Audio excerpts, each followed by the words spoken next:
నమస్తే, welcome to ASP9 news. ఈ నెల జూన్ 13 నుంచి 15 వరకు G7 సమ్మిట్ ఇటలీలో జరగబోతుంది. ఈ సదస్సుకి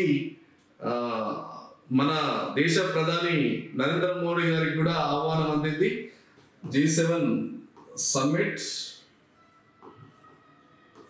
ఈ G7 అనేది 7 దేశాలకు సంబంధించి ఉంటుంది. ఈ G7 వచ్చేసి జర్మనీ,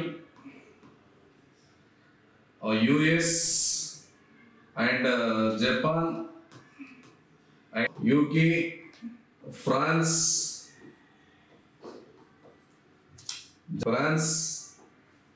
ఇటలీ, కెనడా, 7 దేశాలు G7 లో ఉన్నాయి. అయితే ఈ G7 సమ్మిట్ అనేది ఇటలీలో జరుగుతుంది.